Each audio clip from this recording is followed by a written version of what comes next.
What is it like to grow up here? I mean, it's rough coming up as a kid because of all the drugs in the street. All this negativity around our neighborhood, the drugs, the fights. High dropout rates, functional literacy. Kids can't read the daily news, which is written at the 8th grade level. You combine that with economic poverty, and it's just not a good mix. At least 60% of the neighborhood would be determined to be in poverty. The schools in this area reflect that as well. We knew that the public schools in our city were failing our children, period. That's not an exaggeration, it's a fact. We want to create a new culture, an educational culture, an institutional culture. We started looking at doing a charter school because high school was the greatest need. High school is where we were going to go. And that's when we created Esperanza. We met with a lot of consultants, and every consultant we met with told us, no, no, no. Well, nobody in their right mind should want to start with a high school. You're starting something from scratch, and then you're making the problem harder still by pouring more kids in each year for 3-4 years in a row. During that period of time, you would be happy if achievement didn't go down, quite frankly, and it didn't.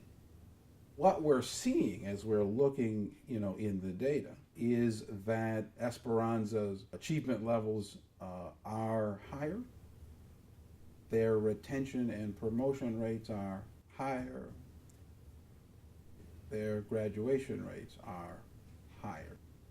If I were them, and I had an opportunity to open up a middle school, I'd probably want to. This is exactly when the building was purchased, this is the way it looked like. And it was a factory, and this is how it looked. Dark and dingy, and it looked like a factory. Today we're 20-something million large with 200 and something employees, an $8 million charter school that's probably the best neighborhood high school in the city of Philadelphia, and is doing things with Latino students that nationally would be considered phenomenal. I found out about Esperanza Academy through my friends. Yamara Arroyo is a student here who she was an ESL student, came from the Dominican Republic. It was pretty scary, not knowing a word of English. The gush just kind of goes around you. There's a crowd, but you can't understand it. You can't connect with it. I was not very good at writing, but they pushed and they pushed and they pushed me.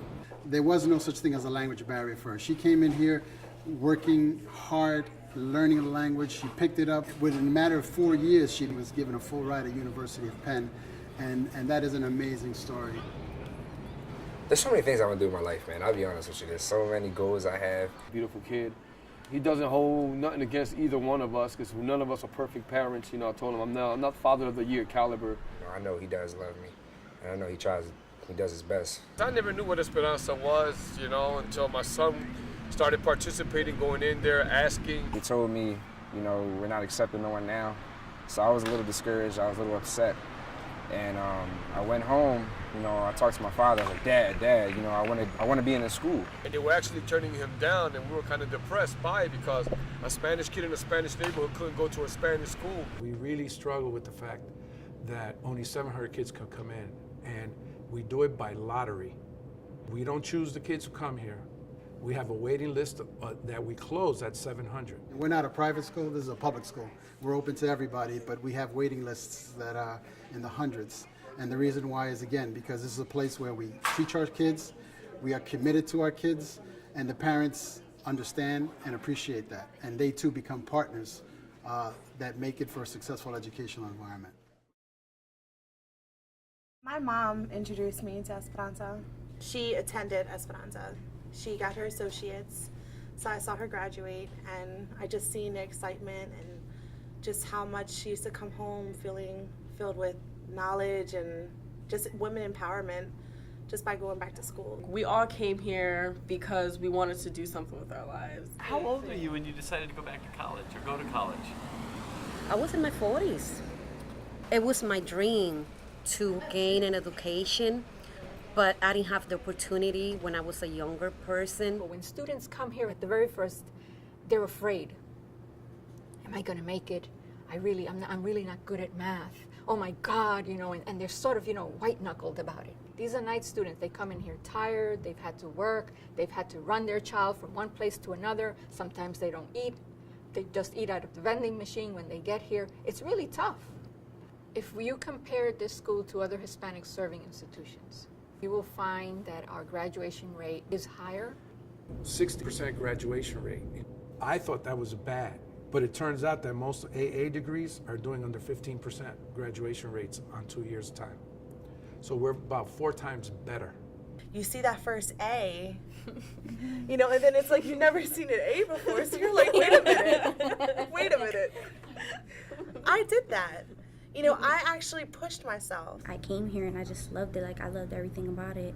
I still do. The classrooms are smaller. The teachers work with you more than what you do in a regular community college when you got probably 60, 70 people in one classroom.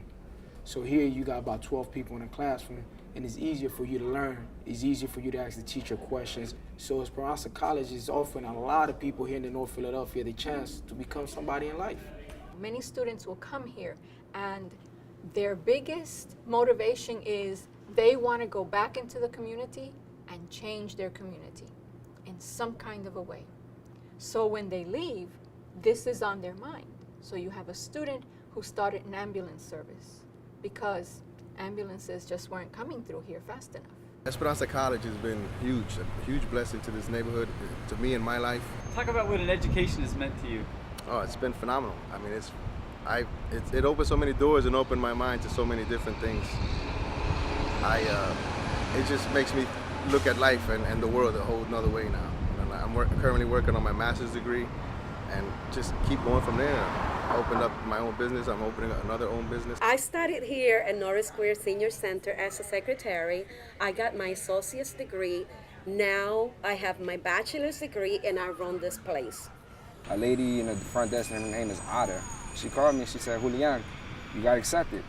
All I remember is just, started screaming with cheer and excitement. And then I was like, oh man, school starts in 4 days. I gotta get my uniforms. What education does is to bring life, is to create paths for persons to be able to go toward those places of meaning, those places where they become, where they're empowered, where they discover the fullness of who they are. And that's what spirituality is having the fullness of life and of who you are. I'm grateful for everyone at Esperanza for what they had done, because personally, me, myself, I don't think I could have made them go that far. I always try to tell them about the negativity in the world. What's out there? What's out there? What's out there to get you? What's out there to hurt you? And I guess Esperanza is showing him the other side of the world. Je m'appelle Jomara Arroyo. Je suis un étudiant à l'Université de Pennsylvanie. Mon concentration, c'est la sociologie, avec un spécial concentration en les études globales et internationales. And I'm also a minor in French.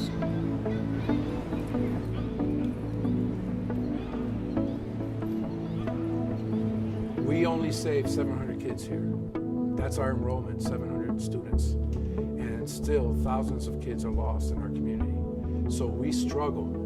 The work never gets done. It's always uphill, but there are in fact challenges that await us that we don't even know yet.